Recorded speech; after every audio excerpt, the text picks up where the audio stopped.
150 kilo चांदीसह 40 लाखांच्या रकमेची वाहतूक. कराडात ट्रॅव्हल्सवर कारवाई.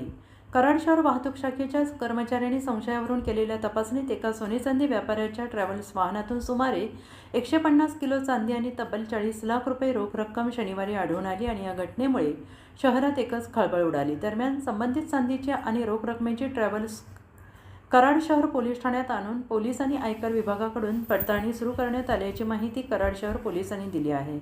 आणि याबाबत पोलिसांनी दिलेल्या माहितीनुसार कराड शहर वाहतूक शाखेचे वाहतूक पोलीस कर्मचारी अमोल पवार हे कराड शहर परिसरात वाहतूक नियंत्रणाचे काम करत होते. शनिवारी त्यांना वाहन तपासणीवेळी एका ट्रॅव्हल्स वाहनाबाबत संशय आल्याने त्यांनी वाहनाची तपासणी केली. यावेळी वाहनामध्ये सीटखाली सोने-चांदी व्यापाऱ्याशी संबंधित सुमारे 150 किलो चांदी, मोठ्या प्रमाणात रोख रक्कम मिळून आली आणि त्यानंतर संबंधित घटनेची माहिती तात्काळ कराडच्या पोलीस उपअधीक्षक राजश्री पाटील यांना देण्यात आली. त्यानंतर त्यांनी याबाबतची माहिती कराड पोलीस निरीक्षक दत्तात्रय दराडे यांना दिली. पोलीस निरीक्षक दत्तात्रय दराडे यांना माहिती मिळाल्यानंतर संबंधित वाहन आणि मिळालेला मुद्देमाल कराड पोलीस ठाण्यात आणण्यात आला. रोख रक्कम आणि चांदीचे वजन तपासणी तसेच त्याची कागदपत्रे, GST बिले, इतर आवश्यक तपासणी करण्याची प्रक्रिया रात्री उशिरापर्यंत करण्यात आली.